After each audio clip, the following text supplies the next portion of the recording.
This past weekend was the Nashville Card Show, and I bought a ton of cards. Here is every single card that I picked up. Now, I'm not going to waste any time. I'm going to give you the whole intro, everything, all this and that. But we have a lot of cards to go through and show you guys. So I'm going to do that while I talk about the show, while I talk about the cards that I got, etc. First off, as always, if you guys see any cards that you're interested here, these all will eventually end up on our Whatnot stream. So this is all inventory with one small caveat. I do have some personal collection cards that I grabbed this weekend, so I will show those off in this video as well. I'll note that those are PC cards, but starting off here with our rookie stack, these will all make it to the Whatnot streams. If you're not already on Whatnot, you can join with the link down below and get you 15 bucks in free credit. So, you can use it with me, you can spend it with somebody else, it doesn't really matter where, but come by, hang out, talk baseball cards. Overall though, the show was a really, really good show. Numbers for you guys, let me pull this up. Over the weekend, we spent a total of 24 hours at the show over a 72-hour period. I spent $9,851, and we picked up 1,276 cards. So, needless to say, we got a lot of cards. That's why I said, and I'm going to get just right to it because there's going to be a lot of cards to show you guys. All of that comes out to average out $7.73 per card. Now, obviously, some of these cards, Jackson Holiday, it's a $4 card probably. Not all these cards actually come out to be $7. And that's where we play the averages game. Some of these cards are definitely less. Some of them are definitely more. Got a full case full of slabs that I got. Got stuff that hopefully we're going to be able to grade, etc. So, going to have to go through a lot of this. Processing this inventory took me a while as well. Love this one, the Fountain of Youth card. Because when you go to the shows, you always get stuff that comes in. Either it's got a sticker on the top loader or on the penny sleeve, things like that. It's the worst when it's one of those stickers that doesn't actually peel off very easily from it. You have to then replace the top loader, or you have to replace the penny sleeve. So it took some time to process all of this inventory coming in. I actually said in my video where I posted a few days ago, find that right up there, how much I hate one-touches. Might be a hot take, but I hate one-touches because they are so big, bulky, and heavy. So all the cards that I got that were in one-touches, I had to take out of one-touches so that I was able to grab them and put them like this, because the one-touches, they're so heavy, they take up extra space, they make shipping the packages more expensive. It's just not worth it in my opinion. So going through this, process this on kind of each night. I tried to process some of it, but over the weekend finished processing everything. There's that Caminero. But as you can see, there's some really nice cards here. I did separate out the higher end cards, so we will have a stack. We'll have a stack of slabs. We will have a stack of higher end cards as well. This just right now is rookie cards that we're going through. After this, I'll have Bowman. Then we'll get our vets, and then we will get our relics, autos, all that jazz. Now, what did I think of the show? The show was really, really good. One of the things that I want to talk about now, I've been living in Nashville for about 2.5 years at this point, and obviously I've been going to these shows for a bit. One thing that I think is so important at shows like this is that importance of those relationships that you're building. I can't tell you the number of dealers that I went to that I have bought from before. Oh, I skipped that Jung Hoo Lee. Where they remember me, they want to work with me. I actually had a few guys text me and say, hey, not sure if you're at the show, but I'm set up over in section Q. Come on by, I've got some baseball cards for you to look at. That to me is so, so, so important. I have made videos before where I had my video just a couple of days ago that I mentioned where I show off my negotiations. I have had videos where I post that and people say, you only got that deal because they know who you are. Now, granted, that was before I had 56,000 followers on TikTok and 5,000, which, by the way, crazy guys that we're already at 5,000 subscribers here on YouTube. I cannot believe how quickly we are growing. It's thanks to you. If you're not already subscribed, hit that subscribe button. Definitely helps us out. But this is before I was, big. I was definitely getting to be bigger. But, I say, yeah, they gave me that deal because they know who I am, but not because of my content, but because they know who I am to work with. They're guys that I've put in time to develop the relationship, to get to know them. They know that I negotiate fairly. They know that my values are fair. They know that I'm a no-nonsense buyer. And I'm making a mess. They would rather work with me and maybe make 5% less because they know that it's a positive experience. They know that they're going to get fair values, and they know that I'm going to come back. As somebody like me who spends so much money and buys so many baseball cards, you want to invest in those relationships. And that goes two ways. I want to invest in the relationships for me because I want to make sure that these guys are wanting to work with me time and time again. And on the flip side, they want to invest in it because they want me to come back. So it's a mutually beneficial thing, but really, really, really important. Work on those relationships. If you're value boxing like I tend to do, you're going to be sitting there for a very solid period of time. And you are going to most likely just be sitting there. Talk to the dealer. Ask them how their show is going. It's actually a good tip as well, because if they say, oh, the show's been so-so, sales have not been very good, that's also good information for you, because you then now have the information that, hey, they're hurting a little bit. Maybe they'll be more willing to give you a good deal because they're not getting the deals. They're not making sales. They're not doing things. I talked to some dealers at the show this past weekend who said, how's your show going? And they said, oh, it's been great, making a ton of sales. Talked to some other dealers and they said, oh, it's been slow. I haven't been able to do much. And when that's the case, a lot of times you are able to get a better deal. So get to know the guys. Talk to them. When you have a better relationship with people, they will want to work with you. I have had people ask me at the end of negotiating, at the end of me, I don't want to say beating them up on comps or this or that, but when I'm challenging their pricing or their value, say, hey, you were really fair to work with. Do you have a business card or something? Because I'll definitely have some stuff again in the future, and I would love to reach out to you to be able to see if we can work something out again, because you were a pleasure to work with. To me, that is one of the greatest things that I can hear from a dealer after closing out a deal with them, because that means that they felt like it was a really positive thing. They walked away happy, and I walked away happy. So, jumping into the Bowman here now. Didn't grab as much Bowman.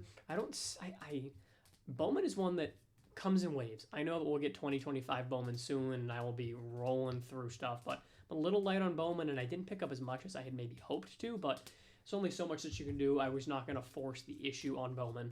But with those dealers and with those relationships, you also learn who you want to work with, especially from the guys that are there all the time. In the video that I posted about all my negotiations and this and that, one of the things that some people commented on, and you may have seen, was the one dealer who did not want to, speaking of who it is, did not want to sell some of his Julio Rodriguez cards because he had bought them 2 years ago at a higher price. Now, I'm going to start this off by saying, it's your card. You get to name the price. Granted, if you're trying to sell the card, if you are putting it out, if you're hoping to make a sale on that card, if you are going to need to be, he wanted 70 sticker on a $50 card. They're going to need to be 40% above comp. I don't know. You're probably not going to get that. You're probably not going to, unless you find somebody that just does not care and wants to buy an expensive card above comp. I would not put it out. If you disagree with the market, that's fine. I have plenty of cards that I value more than the market, and that's fine. It's for sale. It's just not on sale. Like, I'm not going to give you a discount off of what it is. That's what I value it at. But if you're not willing to work on the price, or at least be at comp, I even offered over comp on some of the cards there. So that's tough. I'll be honest, he's a dealer who I have worked with before. When I started the negotiation, he wasn't the person who I initially started with. If you notice, it switched kind of halfway through. Had I known that it was him, I would have known that was coming up, because I've had similar experiences in the past, and that's fine. His card's his price. But my personal take is, if you buy a card that is a bad asset, he bought that Julio card 2 years ago. It probably was doing $150 to $200, knowing where the market was a few years ago. So he bought that a few years ago, and the market has gone down. That happens. I wonder how many times he has had somebody come up and offer to buy that card at comp. And he says, nope, sorry, I have more into it than that, and I'm willing to hold it. Hey, you're willing to hold it. I get it. It's a base card. I'm sorry. It's a base card, and I really don't think that there's going to be a world in which that card is going to 3x in value.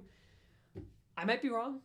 Again, all a card is worth is what somebody's willing to pay for it, and clearly he values it more than that.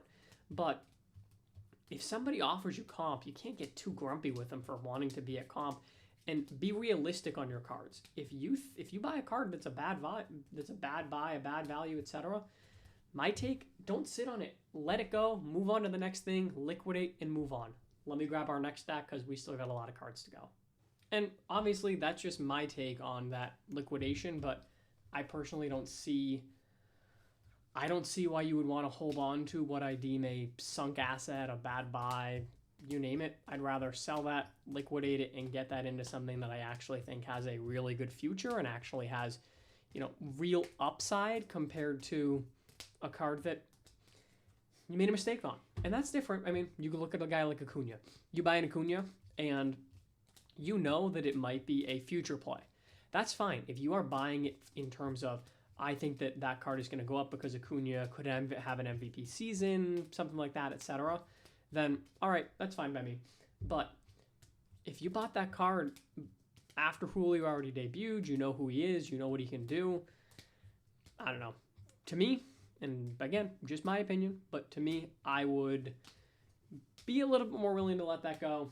I also am always wanting to be somebody, back to that point of that building relationships and wanting to work with people, is I also always want to make sure, that's a little too tall of a stack, I'll fix that.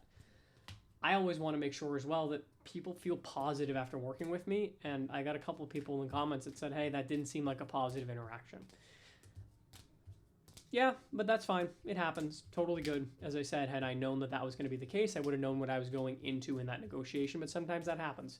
So just one kind of take in perspective on that side of negotiations there. Definitely was a really good show. One thing that I also want to talk on, and you saw this if you watched some of the other videos, whether it be the new collector challenge video or the just negotiations behind the scenes video, is the use of the sticky notes that I use. I think that that's one of the most underrated things that you can bring to a card show. Because what happens if you go through and you comp a lot of cards, if you've got a stack of 30 cards and you comp things out, let's say that the dealer has a $900 value on that lot. You go through and you comp it and you get it that it's worth $750. That's not an insignificant amount difference-wise that you guys are seeing in terms of the valuation there. But the problem is you're going to come in and you're going to say, hey, your sticker is $900. I value the lot at $750. Now the question is, okay, well, where are we off? What do you value these cards at? And if you just did the numbers on your phone, if you just kind of calculate them out like that, then you're not going to be able to say, okay, well, this Ken Griffey Jr. card, you have a $90 sticker and I think it's a $75 card. Because a lot of times it might not be something huge. It might not be this massive difference, but $5 here, $15 there, $10 there, it adds up, especially when you're playing a larger bulk game. And knowing what to value a card at really, really helps. What I always tell dealers, and this is, again, where I want to be somebody that they want to work with, is I'm going to put the value of what I comp the card at and what I'm willing to value the card at. I'm hoping to then get a percentage off of that because I'm hoping to buy a lot from you. But I value it at this. And if you don't value it at that, if you had a couple of guys that I talked to that, hey, they've got a card shop down in the Atlanta area. Even though the comps are off on Acuna, they don't want to sell them for low. And I get that. Totally understand it. But pull it out. But then we know what the cards that we agree on and are able to agree on are, and the ones that we're not able to agree on are. And by doing that and by pulling those cards out and by intentionally labeling and stickering them, you then are able to be more transparent and be able to show them, hey, here is where I value each of these cards at. And that, in my opinion, again, makes it easier to work with you, which is important. That when you're buying these big lots, it's a pain to have to go through and comp every single card. Sometimes I'll have a value and somebody will say, hey, that seems off, let me check this. And in one of the videos that I had up there, I mistakenly read the slab as a PSA 9. It was a PSA 10. He's like, oh no, that's a 10. I was like, okay, crap. Let me look up what a 10 actually does because I was wrong there. But putting the value on it, that then allows for greater transparency, which I think then really will allow you to do well on these cards. Now, speaking of doing well, one of the things that I want to talk about is the approach that you take at the card show depending on the different days that you're there. So different days have, their different pros in terms of what you're going to get out of it. So one thing that you should be aware of if you are considering going to a card show, whether you're setting up or whether you're just going to go buy. At a card show, you are going to have a bunch of dealers who have their dealer set up day or time.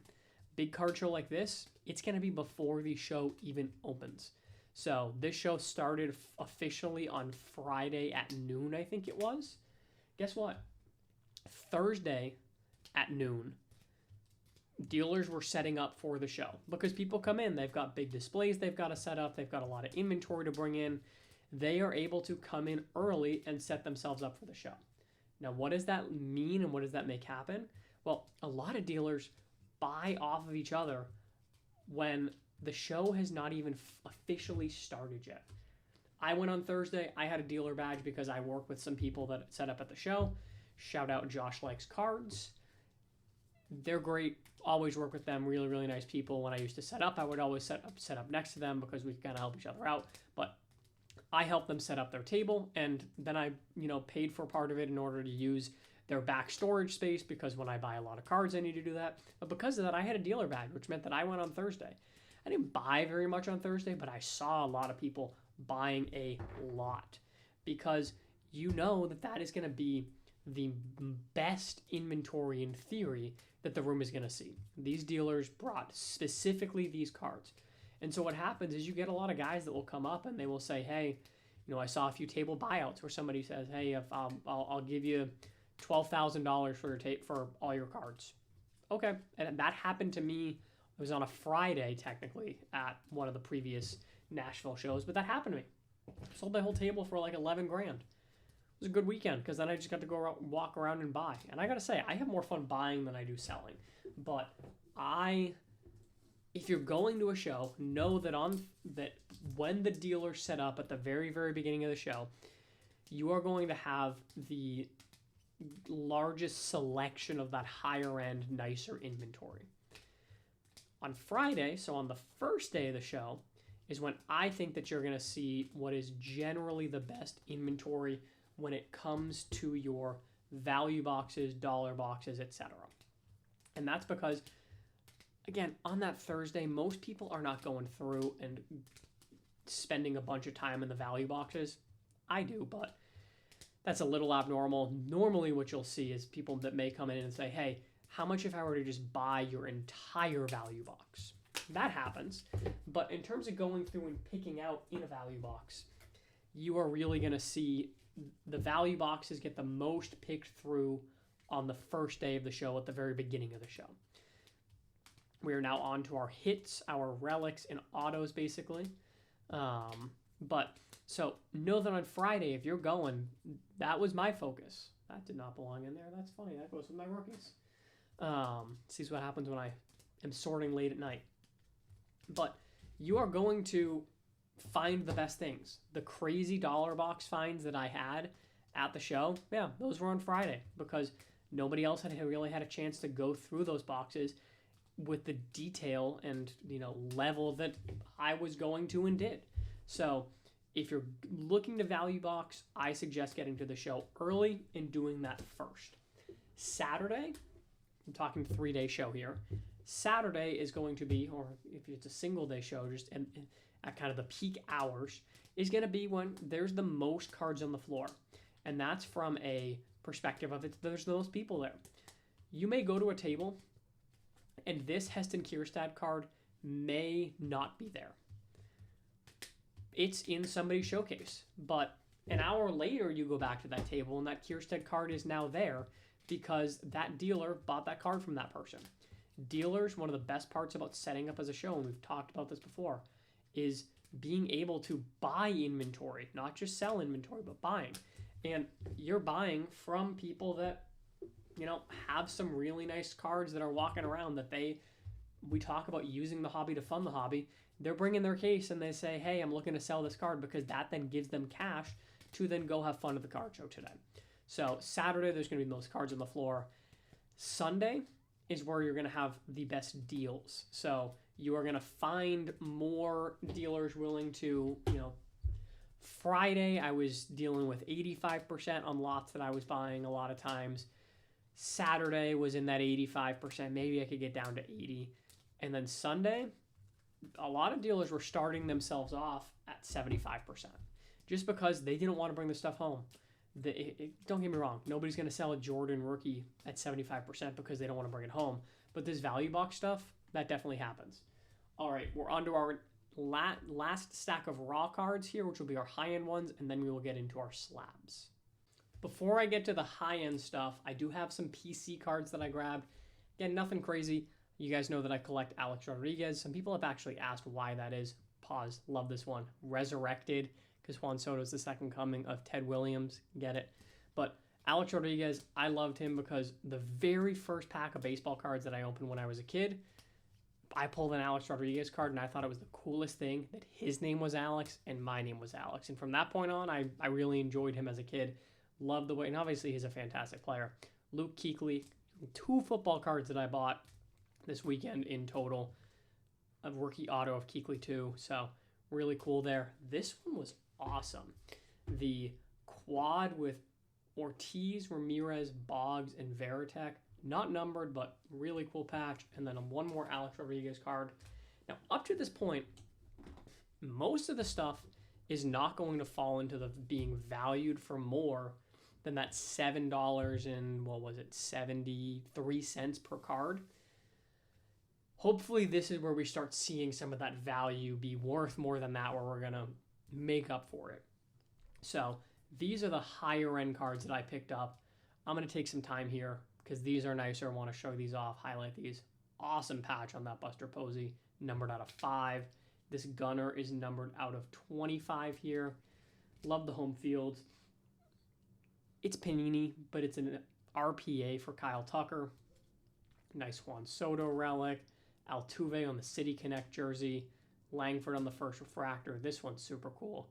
Ohtani and Trout. How you been? Love the look of this one with the tiger on the bottom left. Henderson on the rookie refractor. Case hit. Caminero. Another case hit. Very nice Langford here out of Triple Threads on the triple patch auto rookie. Crawford out of 25. This card is crazy cheap right now. I think it was doing like $15. Gunner out of 3 from Triple Threads. Evan Carter. Mike Trout. Really sweet one on this Ellie De La Cruz. On the orange Rising Infernos. Such a good color match for that fire card. Ooh, that's a good one. Home field, Julio, Eldridge, Wynn, some Skeens. You guys are going to see a lot of home field advantages. Out of Transcendent, look at how off-center that card is, though. Ridiculous out of such a high-end product. Orange Jordan, great-looking one there. Some gilded. Corbin Burns, gold rookie. Ohtani, Dylan Cruz out of 99. Roman Anthony, the best prospect in baseball, if you ask Baseball America. Going yard. This one was sweet. I don't know that the guy who I bought this from realized that this was numbered. Gunner on the going yard. These are case hits, but this is the gold. Really, I think it's orange actually, technically, but numbered out of 50 on the Gunner. Super, super sweet there. A little Cal Ripken. I thought this one would be numbered. It's the Topps X Lauren Taylor on the lava parallel, but regardless, a great looking one. This is the photo variation short print of Vioro there. Acuna, Trout, Cowser out of 25, De Los Santos. Funny story in this De Los Santos in a deal later with a slab. Nice Harris out of 25. Ellie out of 50. First on print, by the way. 1 out of 50. Harper, Caminero. More home fields. Jackson. And that's just stack 1. We've got 2 more stacks, and granted, one of them is one-touch stack, but the higher end stuff, this stuff is fun. And this stuff is also going to be, you're going to see a lot of these in our we did holiday mystery packs. You're going to see a lot of these in our opening day mystery packs. So I'm going to be doing 300 plus packs for opening day. It's going to be a $30, maybe $35 price point. That Ortiz is at a $50. Will just be fun, but every card is going to be guaranteed, or every pack is going to be guaranteed some sort of chase card. Awesome one here, by the way. Skeens on the hometown variation, whatever this is, numbered out of 100. Every pack is going to have something that is a chase. Now, not every pack is going to get their value back. That's how it just is. I got this one on a really good deal. I don't know that the guy realized that the Julio rookies are numbered on the refractors out of $2.99. So definitely a cool one there.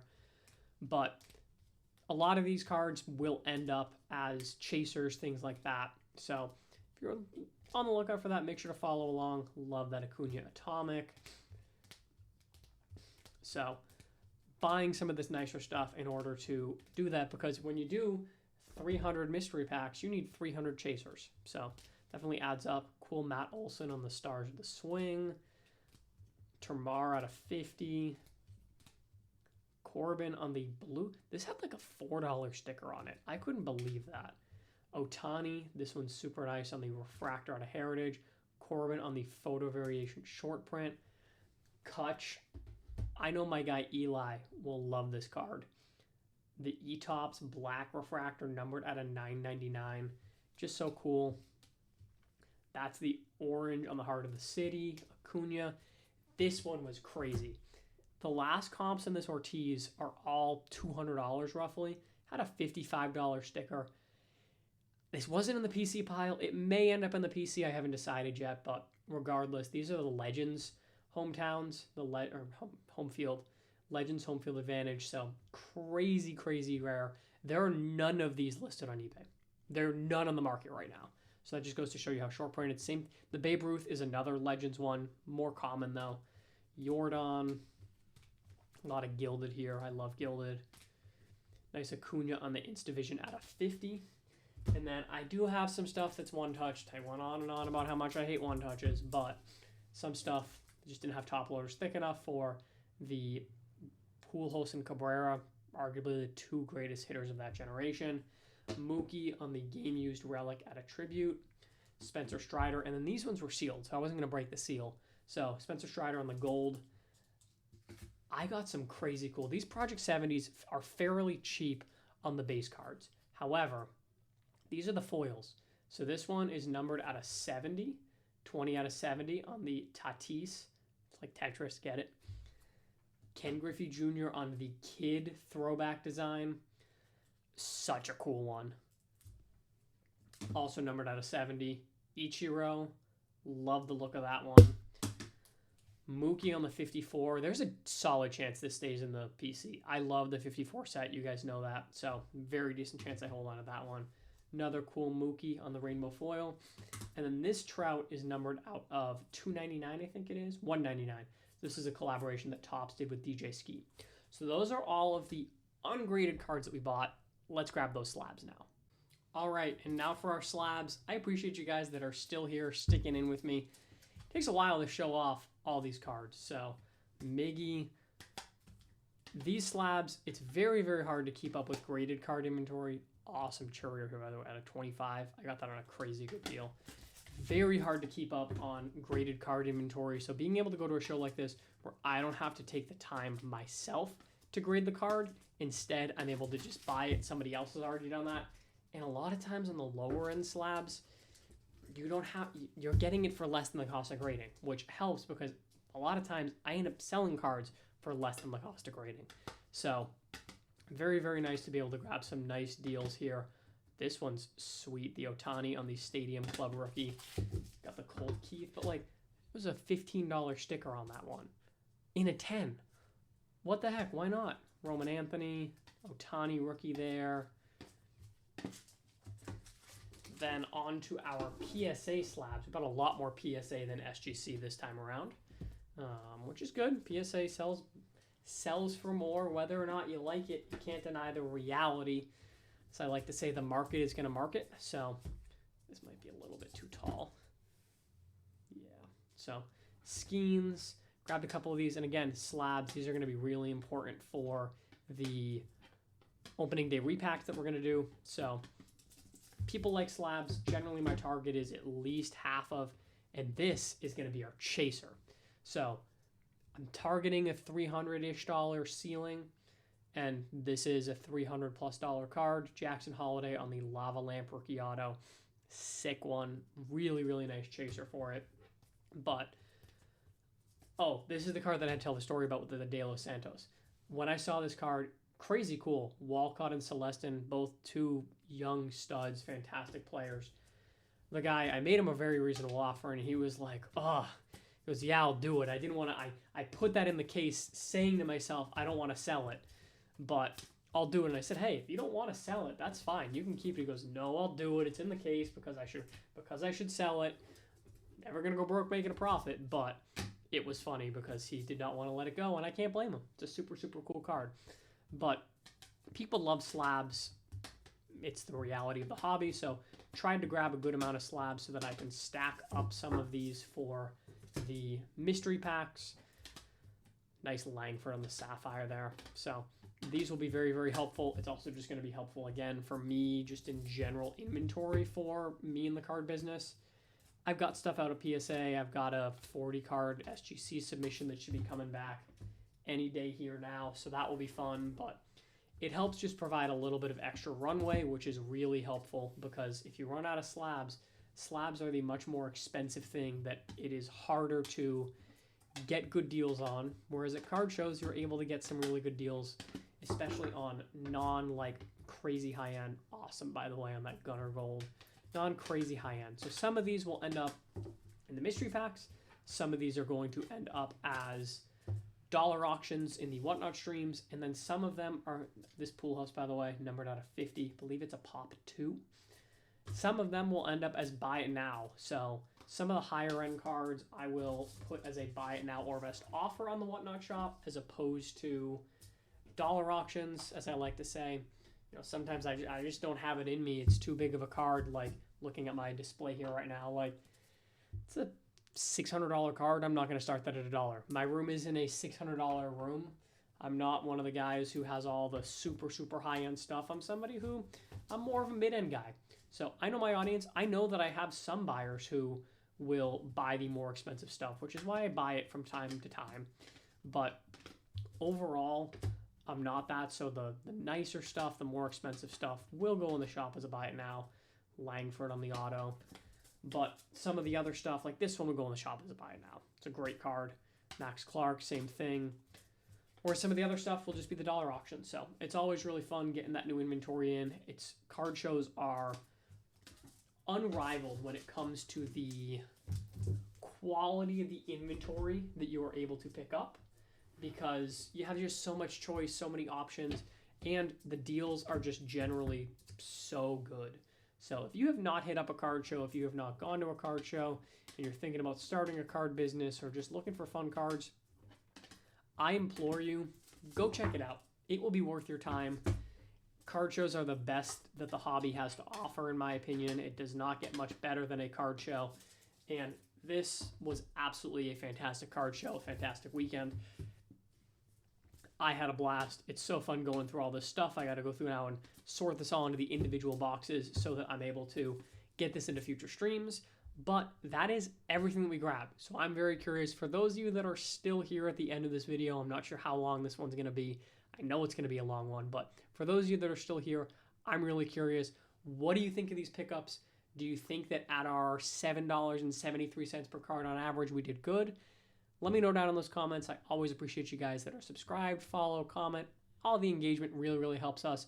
Hoping to continue to grow, continue to make content. We should have some SGC grade reveal coming out later this week, so be on the lookout for that. But as always, I appreciate you guys checking out the video.